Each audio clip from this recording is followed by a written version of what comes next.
तो ब्रेक के बाद एक बार फिर से आपका स्वागत है। जनादेश आ चुका है, हिमाचल प्रदेश में कांग्रेस की सरकार बन चुकी है और मेरे पीछे आप जो ये ग्राफिक्स देख रहे हैं, यहां पर उन जिलों का जिक्र है जहां पर कांग्रेस या भाजपा के प्रत्याशियों ने जीत दर्ज की है। लेकिन उससे पहले बड़ा अपडेट आपको दे दें, 39 सीटों पर कांग्रेस पार्टी ने जीत दर्ज करके सरकार बदल दी है, सरकार बना दी है, राज बदल दिया है और रिवाज को बरकरार रखा है। वहीं अगर भाजपा की बात करें तो 24 सीटों पर भाजपा ने जीत दर्ज कर ली है। सिलसिलेवार अब समझने की कोशिश करेंगे। विशाल और सुदेश, यहां पर सबसे पहले भरमौर का जिक्र कर लेते हैं। जी, बड़ी खबर से आपको रूबरू हम करवा ही रहे, लेकिन बिग फाइट का भी जिक्र करेंगे। बीजेपी के खाते में 24 सीटें हैं, तो वहीं 39 सीटों तक कांग्रेस पहुंच गई है। आंकड़ा बहुमत से कहीं आगे, एक सीट पर अभी कांग्रेस आगे चल रही है। ये बड़ी खबर, कांग्रेस को साफ जनादेश मिला है, एकदम क्लियर, डंके की चोट पर कह सकते हैं कि सत्ता में वापसी की है। बिल्कुल, इसमें कोई दो राय नहीं रह गई। अब दो राय की कोई सवाल ही नहीं, बल्कि सबसे बड़ा सवाल यह भी है कि क्या वाकई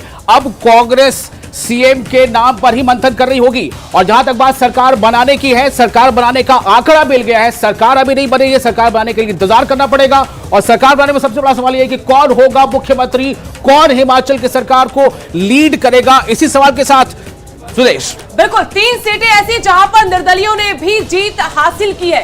21 बागी इकलौते बीजेपी में, दूसरा कांग्रेस के सामने भी चुनौती जरूर थी, लेकिन मात्र 6 बागी, और वो कितना डैमेज कर पाए होंगे। लगता है कि वहां पर भी सेंधमारी बीजेपी के वोट बैंक में की गई, तभी बीजेपी को चारों खाने चित किया गया और कांग्रेस को ये बम्पर जीत ही है। जब दावे किए जा रहे थे कि रिवाज को तो हम पलट के रख देंगे, डबल इंजन की सरकार का दम भरते हुए प्रधानमंत्री नरेंद्र मोदी ने पूरी ताकत झोंकी थी, सब कुछ इस्तेमाल किया गया, साफ दंड भेद सब कुछ इस्तेमाल हुआ इस चुनाव में और कांग्रेस की तरफ से अब बड़ी जीत जरूर कहेंगे। रिवाज तो कायम रखा ही, लेकिन यहाँ पर बहुत कुछ साबित किया है कांग्रेस ने। बिल्कुल, और सुदेश, यहाँ पर गौर करने वाली बात यह होगी विशाल कि इतनी जनसभाएं, इतनी रैली, आपने पूरे काडर को उतार दिया हिमाचल प्रदेश में और उसके बावजूद भी आप 24 से 25 से आगे नहीं बढ़ पा रहे हैं, तो कहीं ना कहीं सवालिया निशान। भरमौर का हम जिक्र कर लेते हैं यहाँ पर हालांकि भाजपा ने जीत दर्ज की है। सुदेश, जब हम शुरुआती रुझान देख रहे थे तो भरमौर से ठाकुर सिंह भरमौर यहाँ पर कांग्रेस की लीड लिए हुए थे, लेकिन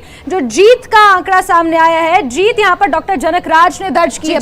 यहाँ पर दिलचस्प है विशाल, क्योंकि ठाकुर सिंह भरमौरी मजबूत उम्मीदवार कांग्रेस के थे, अनुभव रखते हैं, कई दफा यहाँ से जीत हासिल की, लेकिन डॉक्टर जनक राज क्योंकि रिश्तेदार है, चाचा लगते हैं, और आज चाचा ने भतीजे को चुनावी बिसात पर पटखनी दे ही दी है और ये दंगल जीत चुके हैं। पहला चुनाव न्यूरोसर्जन आईजीएमसी में, लेकिन इस बार बीजेपी ने कांग्रेस के एक वरिष्ठ अनुभवी नेता के सामने इनको चुनावी दंगल में उतारा, तो वहां पर कम से कम भरोसा कायम रखने में कामयाब। आपने इससे पहले एक बात कही थी सुदेश के, ये तमाम हार जीत, कौन हारा कौन जीता, किसने कितना प्रचार किया, आपने एक बात कही थी कि जो हिमाचल की जनता है वो बहुत इंटेलेक्चुअल है, पॉलिटिकली बहुत इंटेलेक्चुअल है, साबित कर दिया। बिल्कुल, तो इस बात को हिमाचल की जनता ने यानी अपनी कसौटी पर परखा है कि किसके वादे क्या है, किसके दावे क्या है, किसको हमने कितना समय दिया था, किसने हमारे लिए कितना काम किया है। क्या वो मुद्दे हावी रहेंगे जो नेशनल मुद्दे हैं, या क्या वो मुद्दे हावी रहेंगे जो स्थानीय मुद्दे हैं। इस पर हिमाचल की जनता ने अपनी मुहर लगाई है। और जहां तक बात है कि कौन जीता या कौन हारा, उसमें भी हिमाचल की जनता का इंटेलेक्ट का पूरा दखल है। जास्मिन, बिल्कुल, और यहां पर डलहौजी सीट की हम बात करें, हालांकि कांग्रेस पार्टी ने मुद्दों पर यहां पर चुनाव लड़ा है, ये दिख रहा है, मुद्दों को ही तरजीह देते हुए यहां पर हिमाचल के मतदाता ने अपने मत का इस्तेमाल किया और फिर ये मैंडेट दिया। लेकिन डलहौजी की बात करें तो सुदेश, मेरे ख्याल से यहां पर एंटी इनकम्बेंसी फैक्टर काम किया है, क्योंकि लंबे समय से जी, लेकिन यहां पर जास्मिन, अभी एक एक्सपर्ट बैठे हुए थे रिज मैदान से, उन्होंने कहा कि आपको संपर्क भी रखना होगा। आप ये नहीं कि आपको चुना, विधायक बनाया, आपको विधानसभा भेज दिया और आप मुड़कर सिर्फ अगले चुनाव में आते हैं, तो हो सकता है कि एक बड़ा फैक्टर ये हो सकता है कि आपका संपर्क होना बहुत जरूरी है। और पिछली दफा भी बहुत बड़ा मार्जिन नहीं था, 520 वोटों से ही आशा कुमारी जीत पाई थी, सीएम रेस में भी शामिल थे, लेकिन एक तगड़ा झटका जरूर है। सत्ता का स्वाद तो जगा, लेकिन इनका अपना स्वाद यहाँ पर जरूर जायका बिगड़ गया है। डलहौजी में डीएस ठाकुर बाजी मार गए विशाल। बिल्कुल, देखिए दो बातें हैं। कभी भी किसी भी चुनाव में ऐसा नहीं होता है कि बिल्कुल जो आप 68 की 68 सीटें किसी एक पार्टी को चली जाए। रेयर, कभी कदार ऐसा होता होगा। एक आध बार हमने दिल्ली में देखा जब आम आदमी पार्टी ने बहुत ज्यादा कामयाबी हासिल की थी और सिर्फ 3 सीटों पर वो हारी थी। लेकिन यहां पर बात है कि 50+1 आप कौन ले आता है सीटों में से, उसकी सरकार बन जाती है। तो हो सकता है कि कोई एक कैंडिडेट अपने सीट पर हारा हो, लेकिन उसका प्रचार, उसका तरीका, उसका अंदाज दूसरी सीटों पर वैरी करता है। और लोकतंत्र की खूबसूरती यही है कि ऐसा बिल्कुल ना हो कि विपक्ष में कोई भी ना हो, विपक्ष में कोई ना कोई हो, और विपक्ष जो है वो लगातार सरकार को जो है वो दिशाहीन ना होने दे। बिल्कुल। और डलहौजी सीट पर एंटी इनकम्बेंसी का जिक्र इसलिए होता रहा है क्योंकि एक कनेक्ट का आपने बात की कि जनता से कनेक्ट करना होता है, विधायक को स्थानीय मुद्दों को रिजॉल्व करना होता है, उनकी बात सुननी होती है। और अगर आप नहीं करते हैं तो वो भी एंटी इनकम्बेंसी सत्ता विरोधी लहर का एक हिस्सा है। नादौन की बात कर लें, यहाँ पर सुखविंदर सिंह सुक्खू का जीतना लगभग तय था। बिल्कुल, इसमें कोई दो राय नहीं है। बहुत मेहनत की, प्रचार समिति के अध्यक्ष रहे और बताया जाता है कि सुखविंदर सिंह सुक्खू ने शुरू में एक बात ऐसी हो रही थी कि क्या वाकई हिमाचल में भी बड़े चेहरे कांग्रेस के नहीं आएंगे। बात हो रही थी कि क्यों राहुल गांधी नहीं आ रहे या क्यों प्रियंका नहीं आ रही। हालांकि प्रियंका ने अकेले वहां पर बड़े चेहरे के तौर पर वहां पर लीड लिया है, लेकिन सुखविंदर सिंह सुक्खू या मुकेश अग्निहोत्री ऐसे तमाम नेता थे जिन्होंने स्थानीय स्तर पर भी काफी मेहनत की। और तमाम वैसे जो हेलीकॉप्टर नेता वहां पहुंचे थे उनको कहने के ये बता दिया है कि अगर आप पब्लिक से जुड़े रहते हैं तो फिर हेलीकॉप्टर भी कई बार काम नहीं आता। जास्मिन देखा कि 5 साल तक ये मुकेश अग्निहोत्री हो या फिर सुखविंदर सिंह सुक्खू, ये ऐसे नजर है कि 5 साल हमने सत्ता किसी को सौंप रखी है जी, अब हम नहीं जाएंगे। ये कनेक्ट रहे, लोगों के मुद्दे उठाते रहे, अपनी पार्टी में तो एक्टिव थे लेकिन जनता के बीच बहुत एक्टिव रहे। अब बात ये है कि इनको क्या बड़ी जिम्मेदारी मिलेगी, क्या इनको इनकी जो हसरत है दबा के रखी हुई थी। और सुखविंदर सिंह सुक्खू की ज्यादा हसरत, क्योंकि मुझे याद है दिल्ली में हमारे सहयोगी इनसे बातचीत कर रहे थे तो उन्होंने साफ कहा था कि 40 का आंकड़ा आने दीजिए, 40 का मैंडेट आने दीजिए, उसके बाद मैं मुख्यमंत्री की दावेदारी ठोकूंगा। लेकिन दावेदारी भी तब ठोकी जाएगी जब आपके जितने सहयोगी हैं जिनको आप टिकट दिलवाने में कामयाब रहे वो कितने उसमें से जीत कर आए हैं, ये भी एक पैमाना होगा। जास्मिन पे का सवाल पर जवाब ले लूं कि जास्मिन 39 तो कांग्रेस जीत चुकी है, एक पे लीड दिखा रहे, तो क्या आप ये कहना चाह रहे हैं कि सुखविंदर सिंह सुक्खू ही कहीं ना कहीं इस रेस में सबसे आगे चल रहे हैं? ये नहीं कहना चाह रही विशाल, लेकिन जो नाम आगे चल रहा है वो प्रतिभा सिंह और सुखविंदर सिंह सुक्खू का ही आगे चल रहा है मुख्यमंत्री की रेस के लिए। जो अपडेट हमारे पास आप किसे चाहती है कि बने, सुखविंदर सिंह सुक्खू या प्रतिभा सिंह? मेरे चाहने से नहीं होगा। लेकिन यहाँ पर हम सुबह से मिसाल क्योंकि बात करें फतेहपुर सीट, कृपा सिंह परमार कहाँ है जास्मिन, नजर नहीं आए कहीं पर। राकेश पठानिया को मात दिए भवानी सिंह पठानिया ने, लग भी रहा था कि पठानिया परिवार, भवानी सिंह पठानिया अपने पिता की जो सियासी विरासत है उसको संजोकर रखेंगे, कामयाब रहे यहाँ पर भवानी सिंह पठानिया। लेकिन कृपा सिंह परमार जो बेहद नाराज थे, अपनी सीट भले नहीं अब वो जीत पाए हो निर्दलीय होकर, लेकिन प्रधानमंत्री नरेंद्र मोदी तक बता दिया कि अगर इतने वफादार पुराने कार्यकर्ताओं की अनदेखी होगी तो फिर परिणाम तो यही होगा। तो सुरेश, यहाँ पर ऐसा ही लग रहा था कि वो जीतने के लिए नहीं, भाजपा को हराने के लिए चुनाव लड़ रहे हैं। और वो नजर भी आया, राकेश पठानिया भाजपा की तरफ से यहाँ पर चुनाव हार चुके हैं। और फतेहपुर पे जो उलटफेर देखने को मिला, फोन भी इसी सीट पर आया था। जसवा परागपुर की बात कर लेते हैं, यही एक कैबिनेट मंत्री हैं जो अपनी सीट बचा पाए हैं विशाल। सुखराम भी है लेकिन सिर्फ 2, ये एक महत्वपूर्ण चेहरा है, महत्वपूर्ण एक मंत्री है, बहुत क्लोज थे मुख्यमंत्री के और सरगर्मी इनकी काफी रही पूरे 5 सालों में सियासत में। लेकिन यहाँ पर राहत की खबर जरूर है बीजेपी के लिए कि विक्रम सिंह, मुझे लगता है कि विक्रम सिंह ने नो डाउट जो कनेक्ट है वो बना रखा होगा। जैसा सुरेश कह रही है, जस्मिन आपने इस बात को कहा है कि कोई भी नेता किसी भी पार्टी से हो लेकिन पब्लिक से उसका कनेक्ट कितना ज्यादा होता है, खासतौर से विधानसभा चुनाव में ये बहुत मैटर करता है। ये अलग बात है कि वहां भी एक कोशिश हुई कि तमाम बड़े चेहरे को बदल दिया जाए, नए चेहरे को सामने लाया जाए ताकि एंटी इनकम्बेंसी वाला फैक्टर जो उसको काउंटर किया जा सके। लेकिन इनको क्रेडिट देना पड़ेगा विक्रम सिंह को कि इन्होंने जीत हासिल की है और बाकी जो चेहरे अपनी जगह नहीं बना सके उम्मीदवारी को लेकर भी उन पर एक सवाल तो था और शायद इसीलिए जो बागी इतने हमने देखा है जिसका नतीजा शायद पार्टियों को भुगतना पड़ रहा है। जास्मिन, बिल्कुल, यहाँ पर बागियों का ही जो नतीजा था वो भाजपा को भुगतना पड़ा। और कहीं ना कहीं इस बात से इनकार नहीं किया जा सकता कि बहुत हद तक जो डैमेज भाजपा को हुआ है वो बागियों की वजह से ही हुआ है। जो भाजपा के बागी थे उनकी वजह से ही डैमेज हुआ है। और लगातार हम ग्राफिक्स के जरिए देखने की कोशिश कर रहे हैं, जसवा परागपुर पर यहाँ पर फोकस है फिलहाल। विक्रम सिंह कैबिनेट मंत्री अपनी सीट बचा पाए हैं। और अगला देख लेते हैं शाहपुर। ये बड़ा दिलचस्प है सुदेश जी। यहाँ अगर इतिहास के पन्ने आप पलटेंगे तो सरवीन चौधरी कोई मजबूत उम्मीदवार नहीं थी, बीजेपी की नाराजगी थी, उनके अपने कार्यकर्ताओं के बीच में नाराजगी थी और नाराजगी भारी पड़ी। टिकट तो बचा पाई लेकिन अपनी सीट नहीं बचा पाई सरवीन चौधरी। अभी तक बचते बचाते चुनाव तक पहुंची थी, कैबिनेट भी बचाकर रखी, लेकिन फिलहाल ये परिणाम बता रहा है कि अपनी सीट इस दफा नहीं बचा पाई। केवल से यहाँ से कांग्रेस के जो उम्मीदवार थे उनको पटखनी देने में कामयाब रहे। बिल्कुल सुदेश, और सरवीन चौधरी की जब रीशफलिंग की बात कही जा रही थी तो सरवीन चौधरी काफी नाराज हो गई। कैबिनेट की बैठकें हुई, वहां पर भी वो मौजूद नहीं रही, नदारद रही वहां से, और फिर ये समझा गया कि कहीं ना कहीं उनकी नाराजगी मोल नहीं लेनी चाहिए, लेकिन ले ली होती नाराजगी मोल तो शायद शाहपुर बच जाता। लेकिन मिसाल देखिए, मनाली सीट दिलचस्प सीट है, एक तिलिस्म था यहाँ पर बीजेपी का। गोविंद सिंह ठाकुर का अपना रुतबा था, कैबिनेट में भी रुतबा था और इस इलाके पर जबरदस्त पकड़ थी। लेकिन कुछ भी हो सकता है, आपको जनता के मतदाता के दिल में उतरना पड़ेगा।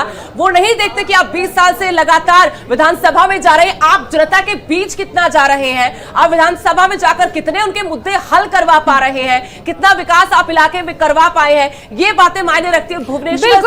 भुवनेश्वर गौड़ की यहाँ पर कांग्रेस के उम्मीदवार की जीत यही बताने के लिए काफी है। बिल्कुल सुदेश, और गोविंद सिंह ठाकुर के लिए यही चीज काम नहीं कर पाई क्योंकि जनता के बीच वो नहीं गए। उनको लगा कि बहुत लंबे समय से मैं यहाँ पर जमा हुआ हूं, शायद इस बार भी जम जाऊंगा, और यही चीज उनके ऊपर हावी हो गई। लाहौल स्पीति भी कहीं ना कहीं चौंकाने वाला है, बड़ा झटका भाजपा के लिए है। डॉक्टर रामलाल मारकंडा वहां से हार चुके हैं, अपनी विधायकी भी नहीं बचा पाए। लाहौल स्पीति सीट पर जीत चौंकाती जरूर है, लेकिन उस सीट पर चूंकि एक सीट है वहां की अकेली उस सीट है, और इस सीट पर हार जीत जो है ये कहने को तो होता है कि भाई इस लाहौल स्पीति हमने जीत लिया, लेकिन जो सीट एक ही है, ये हर जगह पे बिल्कुल साफ जाहिर हो रहा है कि जो कोई भी ऐसा कैंडिडेट था जिसने अपना कनेक्ट जो है बिल्कुल विशाल, बहुत माफी के साथ आपको यहाँ रोकना चाहूंगी। कांग्रेस प्रदेश अध्यक्ष प्रतिभा सिंह इस वक्त कुछ कह रही है, सुनिए। हम आपकी मदद करेंगे। जो 10 कमिटमेंट कांग्रेस पार्टी ने किए हैं, गारंटीज जिनको आप कहते हैं, पीपल आर होपफुल, क्या भरोसा दिलाएंगी एज कांग्रेस चीफ? देखिए, हमने तो माननीय वीरभद्र सिंह जी से यही सीखा है, और वो भी इस बात को प्राथमिकता देते थे कि जो कह दिया वो करना है, जो कह दिया वो पत्थर की लकीर होती थी उनके लिए। तो हम भी मानते हैं कि अव्वल तो हमको कुछ ऐसी बात कहनी नहीं चाहिए जो नहीं कर सके, पर जो कह दिया उसको करके दिखाना है। तो हमने ये जो बातें की है, चाहे ओपीएस देने की बात की है, चाहे महिलाओं को मदद करने की बात की है, चाहे युवाओं को रोजगार देने की बात की है, ये सारे मुद्दे हमने लोगों को तभी किए हैं जब हम आश्वस्त थे कि हम इन कामों को कर सकते हैं, और जैसे सरकार बनेगी तो हम अवश्य इसके ऊपर ध्यान देकर इन कामों को लागू करेंगे। Virbhadra Singh was a role model for state in Congress. Holy Lodge Power Center माना जाता है। What are you looking forward? आज एक बार फिर से रौनक आई है। Is it an emotional moment for you? It is a very emotional moment. In fact, इतने लोगों ने आज मुझे इस बात का एहसास दिलाया कि ऐसा लगता है कि वो माहौल जब वीरभद्र सिंह जी हुआ करते थे, आज वही माहौल देखने को मिल रहा है हॉली लॉज में। तो लोग बहुत खुश हैं और लोग उनको हर कदम पे याद कर रहे हैं। जिस तरह से लोग कह रहे हैं, लेजिस्लेटर्स कह रहे हैं, are you in prey of chief ministership in the state? अभी किस लेजिस्लेटर ने ऐसे बात कह दी? किसी ने नहीं कहा। People have started. No, तो it may be the common man. We have to sit down with the legislatures. बैठ के उनसे बातचीत की जाएगी, चर्चा की जाएगी, वो क्या कहते हैं, क्या उनका मानना है, क्या चाहते हैं, वो हाईकमांड तक पहुंचाई जाएगी और हाईकमांड इस पर फैसला लेगी। Do you want the legacy of Veerbhadra Singh should be carried forward? That can never be stopped. उनकी जो लेगेसी है वो आगे चलती जाएगी, और जिस तरीके से उन्होंने भी पार्टी के लिए और प्रदेश के लिए काम किया, हम भी उसी भावना से हिमाचल प्रदेश की सेवा करेंगे। फाइनली अगला कदम क्या है? क्या कांग्रेस पार्टी की जो विधायक दल की बैठक है हिमाचल में शेड्यूल होगी? हाई कमांड से कोई लीडरशिप, जो ऑब्जर्वर्स है, are they coming to Shimla? क्या अपडेट है? अभी मैं बात ही नहीं कर पाई हमारे जो प्रभारी है शुक्ला जी से। अभी तो हमारे फाइनल रिजल्ट्स नहीं आए हैं, उसके बाद के we will talk to him, क्या वो निर्देश देते हैं, हाईकमांड क्या चाहती है, फिर उसके मुताबिक किया जाएगा। कोचिंग का डर नहीं है? Not at all, not at all. Shifting की बात की जा रही है, विधायकों को चंडीगढ़ भेजा जा रहा है, is it so? No, Chandigarh was docked because it's a central point. कोई ऊना से आएगा, कोई कांगड़ा से आएगा, उनको शिमला पहुंचते हुए टाइम लगता है, तो हमने सोचा why not a central place which is easily accessible for everybody, वहाँ आएंगे और बैठ के बात करेंगे। Any date finalized for the meeting of the legislators? अभी देखते हैं ना, रिजल्ट तो पूरा होने दो, फिर देखेंगे। Thank you. Good luck. Thank you. तो यहाँ पर प्रदेश अध्यक्ष प्रतिभा सिंह को आप सुन रहे थे और साफ शब्दों में उन्होंने कहा है कि वही माहौल हॉली लॉज में सुदेश और विशाल देखने को मिल रहा है जब वीरभद्र सिंह के समय जीत दर्ज करती थी कांग्रेस, ऐसा ही माहौल हॉली लॉज में देखने को मिलता था। बिल्कुल, ये लोग धुनें आप सुन रहे होंगे थोड़ी देर पहले जब प्रतिभा सिंह बोल रही थी। इन लोग धुनों के बीच में एक और शोर है, शोर ये कि क्या हॉली लॉज में भी एक बार फिर से कमान आएगी या फिर यहां पर कोई और बड़ा दांव खेला जाएगा कांग्रेस आला कमान की तरफ से। इतना तो है कि प्रतिभा सिंह को जो जिम्मेदारी सौंपी गई चुनाव से ठीक पहले, उस पर वो खरा उतरी है, पूरी पार्टी को साधते हुए आगे चली। और यहाँ पर एक और दिलचस्प बात, बड़ी खबर भी अब दर्शकों को बता दें, कौशिक ठाकुर हार गए हैं, दिग्गज है, सीएम की रेस में भी थे, तो उनको उनके चेले, उनके शिष्य ने हरा दिया। लेकिन मतों का डिफरेंस बहुत ज्यादा नहीं है, 618 मतों से ही वो हारे हैं और अभी भी क्योंकि कुछ कुछ जगहों पर काउंटिंग जारी है। बड़ा अपडेट आपको बता दें, 600 मत हो या 700, हार तो हार होती है, जीत तो जीत होती है। जैस्मिन, यहाँ पर हार और जीत के जो आंकड़े हैं, अभी जो आपने सुना प्रतिभा सिंह कह रही थी, उसमें एक बात बार बार आ रही है कि ये पहला चुनाव है जब प्रेम कुमार धूमल बनाम वीरभद्र सिंह आमने सामने नहीं है। इस चुनाव में जो जैसे से पहले चुनाव होते रहे हैं तो ये दोनों अपने अपने तौर से एक तरह से सेनापति हुआ करते थे, कि इस बार ये दोनों चेहरा उस तरह से नहीं था। और इसका और आपने देखा कि बातचीत में बार बार जिक्र आता रहा। अभी भी प्रतिभा सिंह ने वीरभद्र सिंह का नाम लिया है कि ये उनके तर्ज पे हम लोगों ने चुनाव लड़ा, क्योंकि लगभग जो तस्वीर है वो साफ हो चुकी है। कई ऐसे पहलू हैं जिन पर चर्चा होनी है और लगातार ये महा कवरेज अभी भी जारी है। रुक रहे हैं एक छोटे से ब्रेक के लिए, हम जल्द हाजिर होंगे। हमारी महा कवरेज लगातार जारी है, आप कहीं मत जाइएगा। तो आ गया है हिमाचल का जनादेश, और जनादेश क्या कहता है? 39 सीटें जीतने के साथ ही सरकार बना रही है कांग्रेस पार्टी, सत्ता में वापसी कर रही है कांग्रेस पार्टी। रिवाज यहां पर नहीं बदल पाई डबल इंजन की सरकार, और यहां फरमान साफ है कि देखिए सत्ता परिवर्तन कर दिया हमने, अब मुद्दों पर बात होगी। किन मुद्दों पर यह मतदान किया है, इतनी बड़ी जीत कांग्रेस को दिलवाई है, जहां पर बड़े बड़े दावे किए जा रहे थे कि देखिए हम क्या कुछ नहीं कर देंगे 5 साल में, नरेंद्र मोदी ने क्या नहीं किया, राम मंदिर की बातें हुई कि राम मंदिर का निर्माण हमने करवाया है, और इसके अलावा धारा 370, लेकिन ये बातें काम नहीं आई। ये विधानसभा का चुनाव था विशाल, जैसा कि पहले भी आप जिक्र कर रहे थे कि विधानसभा का चुनाव था। आप स्थानीय मुद्दों की बात करें, आप मुख्यमंत्री जयराम ठाकुर से रिपोर्ट कार्ड लें। बिल्कुल, ये बिल्कुल साबित कर दिया उसने इस बार के जो भी हो, इस बार चुनाव में जो मुद्दे हैं विधानसभा में, वो मुद्दे हावी रहेंगे स्थानीय, और स्थानीय मुद्दे हावी रहे। स्थानीय मुद्दों में जैसा बार बार अभी जैस्मिन ने भी कहा, उससे पहले तमाम हम लोग ये बातें कहते रहे कि ओपीएस एक बड़ा मुद्दा रहा, और ओपीएस ने कहीं ना कहीं कांग्रेस को एक मजबूती दी। ओपीएस के सहारे से कांग्रेस से ये नैया पार लगाई है, और ओपीएस एक ऐसा मुद्दा था जिस पर बीजेपी थोड़ा बचते बजाते निकलने की कोशिश कर रही थी। हालांकि बहुत तरह से कोशिश हुई है कि किसी तरह से ये जो बातें आ रही थी एंटी इनकम्बेंसी की, कि उसको किसी तरह दरकिनार किया जाए, लेकिन ये मुद्दे हावी रहे। स्थानीय मुद्दे, चाहे वो बेरोजगारी हो, महंगाई हो, ओपीएस हो, या फिर बागवानों का मुद्दा हो, या फिर अग्निवीर वाला मुद्दा हो, ऐसा लग रहा है कि तमाम मुद्दे मिलकर एक कॉकटेल बन गया। और जो लगातार कांग्रेस का दावा था कि हम 40 के पार जाएंगे, लेकिन 40 तक पहुंचती कांग्रेस नजर आ रही है। सरकार कांग्रेस की बनने जा रही है। तो ये चेहरा भी देख लीजिए, जयराम ठाकुर बीजेपी के उम्मीदवार सराज से छठी दफा ये विधायक तो बन के विधानसभा जाएंगे, लेकिन जो जिम्मेदारी इन कंधों पर थी उस पर वो खरा नहीं उतर पाए। आपको ये बता दें कि ये पीछे रखा गया इस बार के चुनाव में विशाल इनके चेहरे को। सबसे आगे जो चेहरा था प्रधानमंत्री नरेंद्र मोदी का था, कैंपेन की कमान भी वही संभाल रहे थे, या फिर जेपी नड्डा या अनुराग ठाकुर। अब बीजेपी मंथन जरूर करेगी, सोचेगी, मंथन करेगी कि जो विश्लेषण हम पहले कर पा रहे थे कि चेहरा बदल दे मुख्यमंत्री का, लेकिन तब बीजेपी को यह डर सता रहा था कि कहीं इसका गलत संदेश ना चला जाए चुनावों से ठीक पहले। अनुराग ठाकुर के चर्चे होते, अटकलें लगाई जा रही थी कि जयराम ठाकुर की जगह हम कोविड के बाद चेहरा बदल देते, अनुराग ठाकुर को ले आते हैं, धूमल परिवार को ले आते हैं, लेकिन वो नहीं हुआ। तो अब जो हुआ वो ये हुआ है कि 24 सीटों पर फिलहाल सिमटती हुई नजर आ रही है।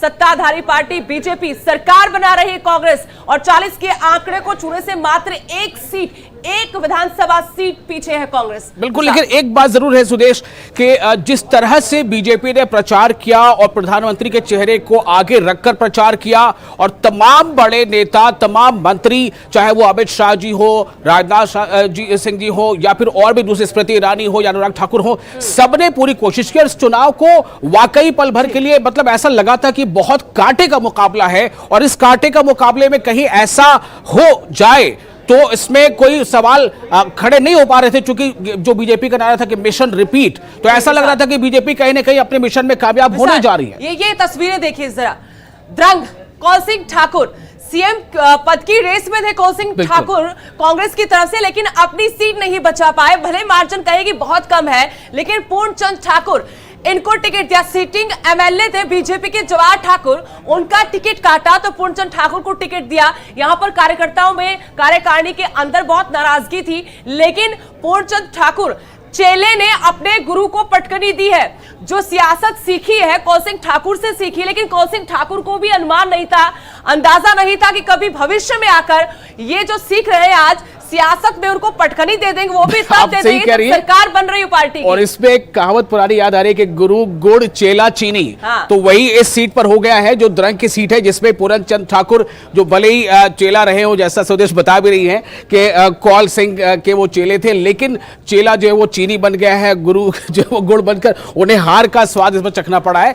बहरहाल ये कांग्रेस की हार इस सीट पर है द्रंग पर, और पूरनचंद ठाकुर ने, बीजेपी ने जिन्होंने जीत हासिल कर ली है। बड़ा जो फैक्टर है वो यही है कि भाई ऐसा कैसे हो गया। एक तरफ पार्टी ये खुद को दावा करते थे कि मैं जो है या इनके सहयोगी कहते थे कि मैं सीएम का उम्मीदवार हूं, अपनी सीट ही नहीं बचा पाए। लेकिन ये सीट भी बहुत दिलचस्प मंडी सीट है। सुखराम परिवार राज करता रहा है इस सीट पर। अनिल शर्मा जीते हैं, लेकिन ये भी स्वीकार करते नजर आए कि बहुत कड़ा मुकाबला इस बार सीट पर था। चंपा ठाकुर का चेहरा आपको जरूर नजर आ रहा होगा, लेकिन यहां पर मुकाबला इनका चंपा ठाकुर के साथ नहीं था। कौल सिंह ठाकुर की बेटी है, लेकिन यहां पर इस परिवार का इतना रुतबा नहीं था। रुतबा था तो सुखराम परिवार का। अनिल शर्मा सोचेंगे कि क्या हो गया मेरे साथ। एक दफा सोच रहे थे कि वापस घर वापसी करते, कांग्रेस में जाते हैं, वहां टिकट भी इनको मिल जाता, लेकिन बीजेपी में टिके रहे, क्योंकि अपने बेटे आश्रय शर्मा को भी बीजेपी में ले आए। लेकिन सत्ता से बाहर रहना होगा। जब सत्ता में थे तो सत्ता में रहते हुए दरकिनार रहे और मान मनोबल हुआ। बाद में अगर थोड़ा बहुत भाव दिया तो 1.5-2 महीने पहले ऐसा हुआ कि चलो टिकट देंगे तो आप रह जाइएगा, यहां पर टिकट दे दी, लेकिन लाज जरूर बचाई है, अपनी भी और बीजेपी की भी लाज यहां पर बचाई है। और मुझे तो लगता है कि इन्होंने अपनी भी लाज बचाई और मंडी ने भी बीजेपी के कहीं ना कहीं लाज बचाई है। मंडी और चंबा ये दो ऐसे डिस्ट्रिक्ट है जहां पर बीजेपी ने अच्छा परफॉर्म किया। प्रवीण शर्मा लग रहा था कुछ बड़ा कमाल यहां पर करके दिखाएंगे। शर्मा वोट बैंक, ब्राह्मण वोट बैंक में अगर सेंधमारी कर पाए तो राह इनकी मुश्किल है। ये तो स्वीकार किया कि राह तो मुश्किल रही, लेकिन जीत होती है। इससे पहले विशाल मेरे सहयोगी बता दे कि देखिए जीत तो जीत होती है भाई। अगर आप एक वोट से भी जीत गए तो वो जीत मानी जाएगी। मार्जिन दरकिनार हो जाता है। सत्ता में वापसी हुई है कांग्रेस की। जी बिल्कुल, तो ये जो तस्वीर है वो आपके सामने है। आप देखिए किस तरह से जो 68 सीटों का ये जो एक महा मुकाबला था, इस 68 सीटों पर 35 सीटों की जीत जिस पार्टी को हो सकती थी उसकी सरकार बन जाती है। तो यहां पर जो अब आंकड़े हैं वो 40 पर आकर कांग्रेस जो हटकी है, 39 सीटें डिक्लेयर हो चुकी है कांग्रेस के फेवर में और 1 सीट पर लीड कर रही है। बीजेपी ने बहुत प्रचार किया, बहुत कोशिशें की, बहुत मेहनत की और यहां तक के मुझे लगता है कि शायद ये एक इतिहास बना है पहली बार कि तमाम की तमाम 68 विधानसभा क्षेत्रों में एक ही दिन में 68 रैलियां बीजेपी ने की थी। उसका जो कुछ बीजेपी को मिला वो यहां तक सामने हम देख पा रहे हैं। प्रचार था। मेरे सहयोगी गौरव शुक्ला एक बार फिर से हमारे साथ जुड़ गए हैं। सुबह से हम मैदान में डटे हुए हैं, जैसे कांग्रेस डटी रही, हारी नहीं, पीछे नहीं हटी। तमाम बातें हुई, कहा कि हमारे पास संसाधन नहीं है लेकिन फिर भी डटे रहे और यह भी कहा कि कांग्रेस ने चुनाव नहीं लड़ा, कर्मचारियों ने, जनता ने लड़ा। लग भी रहा कि वाकई में लड़ा गया, जमीन पर रहकर लड़ा गया। गौरव जी बिल्कुल, देखिए इन चुनावों को बड़े अलग तरीके से देखने की ज्यादा जरूरत नजर नहीं आती, क्योंकि सबसे बड़ा फैक्टर यही है कि एक बारी उनकी ये चलता आया और एक बार फिर से वो हो गया। यहां पर 2-3 अहम पॉइंट्स हैं, आप बहुत देर से इसके ऊपर चर्चा कर रहे हैं कि कितना जोर बीजेपी ने लगाया। आप ये जरूर कह सकते हैं कि बीजेपी पूरे रिसोर्सेज को यूज कर रही थी, लेकिन ये बीजेपी का स्टाइल है कि बीजेपी अगर म्युनिसिपैलिटी पे इलेक्शन में जाएगी तो कुछ नहीं पता कि कौन सा मंत्री आकर वहां पर प्रचार कर देगा। तो ये स्टाइल है उनका, और ये देश की सियासत का स्टाइल बनता जा रहा है। आप ये भी नोट कीजिए, बन चुका है, बन चुका है। अभी आप दिल्ली में देखिए, दिल्ली के एमसीडी इलेक्शन में जिस तरह से प्रचार हुए हैं, 5-5 राज्यों के मुख्यमंत्री वहां प्रचार में उतरे और जो केंद्रीय मंत्री थे वो भी उतरे थे। तो ये हमने देखा है हैदराबाद में म्युनिसिपल का जो इलेक्शन हुआ वहां भी बीजेपी के बड़े बड़े मिनिस्टर्स आए थे। तो आप जो कह रहे हो बात बिल्कुल सही है कि बीजेपी मैं ये पॉइंट कह रहा हूं कि ये बीजेपी तक सीमित नहीं है। आप देखिए कि इस समय गुजरात के इलेक्शन में क्या हुआ आम आदमी पार्टी का, 5 सीटें दिख रही हैं आम आदमी पार्टी की, और इस तरह से प्रेजेंट किया गया आम आदमी पार्टी की तरफ से, और पूरी ताकत जितनी आम आदमी पार्टी के पास है, पंजाब की पूरी लीडरशिप आपको नजर आई गुजरात में, दिल्ली वाली पूरी लीडरशिप आपको नजर आई, दोनों सीएम दिल्ली वाले पंजाब वाले आपको नजर आ रहे थे गुजरात में। तो एक नया स्टाइल है कि जब आप इलेक्शन में उतरे गए तो फिर आपको पूरी ताकत लगानी होगी। देखिए दूसरी चीज यह है कि कांग्रेस बेशक यहां पर जीत चुकी है, लेकिन कांग्रेस के लिए एक चीज यह भी ध्यान रखना होगा कि सारी स्टेट्स हिमाचल जैसी नहीं होती कि जहां पर कुछ काम किए बिना या फिर कम किए बिना भी आपको जीत मिल जाती है। गुजरात उसकी एक उदाहरण है, गुजरात इसकी एक उदाहरण है कि वहां पर आप हश्र देखिए किस तरह से कांग्रेस का हो गया, और 150 प्लस सीटें अगर बीजेपी की हो गई, और 27 साल बाद करीब और 2.5 दशक बाद भी अगर बीजेपी इस पोजीशन में है तो कांग्रेस को वो तो सोचना होगा। जबकि ये कहा जा रहा था कि गुजरात में भी एंटी इनकम्बेंसी फैक्टर कहीं ना कहीं है, लेकिन उसके बावजूद जो आप बता रहे हैं जो स्टाइल है बीजेपी का, उससे वहां पर एक बड़ी जीत हासिल करके दिखाया है। मुझे लगता है कि जो पिछला एक रिकॉर्ड था कांग्रेस का 130 से ज्यादा सीटें जीतने का, वो रिकॉर्ड भी इसमें टूट जाएगा। टूट चुका है, 150 प्लस हो चुकी है उनकी सीटें। तो ये तो बहुत बड़ा एक मैंडेट गुजरात की जनता ने दे दिया। अब आप उसको अलग अलग आंखों से देख सकते हैं कि देखिए आम आदमी पार्टी आ गई, वोट काट दी, ना खुद जीते ना कांग्रेस को जीतना दिया, फायदा हो गया बीजेपी। देखिए कुछ भी हो, सियासत है, सब कुछ पॉसिबिलिटी है, लेकिन पॉइंट यही है कि आखिर किस तरीके से आप आगे बढ़ते हैं। चलिए एक बड़ी खबर, लड़ाई कैसे लड़ी कांग्रेस ने, बहुत दिलचस्प देखना। वहां पर हथियार पहले डाल चुकी थी कांग्रेस। चलिए एक और बड़ी खबर, उसका रुख करते हैं। मुख्यमंत्री जयराम ठाकुर की तरफ से इस्तीफा दे दिया गया है, और यह देना ही पड़ना था क्योंकि नंबर आपके पास नहीं है, तो मात्र औपचारिकता ही है कि आपको रिजाइन करना पड़ेगा, और रिजाइन कर दिया गया है। हिमाचल के नए मुख्यमंत्री कौन होंगे उसके ऊपर नजर रहेगी। जब तक नए मुख्यमंत्री नहीं मिलते, कांग्रेस के कोई नेता जो शपथ नहीं लेते, उस समय तक तो कार्यकारी तौर पर जयराम ठाकुर जरूर रहेंगे, लेकिन कुर्सी तो उनको छोड़नी होगी। रिजाइन उन्होंने कर दिया। इसी रिजिग्नेशन के साथ ये सबसे बड़ा सवाल पैदा अब ये होता है कि अब जो नई सत्ता बनने वाली है, नई सरकार बनने वाली, उस सरकार की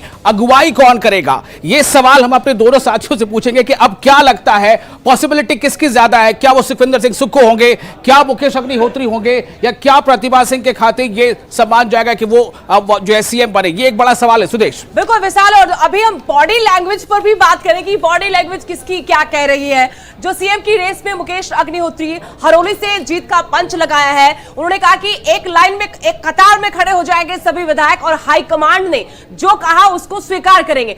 सुखविंदर सिंह सुक्खू कहते नजर आए कि देखिए थोड़ा सा इंतजार और कीजिए, ये जो 39 आंकड़ा 40 होने दीजिए। तो हाँ भा बहुत कुछ कह रहे हैं, और सुक्खू तेज तर्रार नेता है, वीरभद्र सिंह जैसे कद के नेता से कभी वो डरे नहीं, दबे नहीं, उनके सामने मंच पर धज्जियां उड़ा देते थे अपनी सरकार की, अपनी पार्टी, खुद मुख्यमंत्री की। तो अब देखना होगा कि सुखविंदर सिंह सुक्खू बाजी मार जाते हैं या फिर हॉली लॉन्च पर सभी की नजरें। सवाल कई हैं, अब सवालों के जवाब का समय आया है कि सरकार अगर बदल रही है तो कौन होगा सीएम? इस सवाल का जवाब ढूंढने की कोशिश करेंगे। फिलहाल एक छोटा सा ब्रेक लेते हैं, जल्द हाजिर होंगे।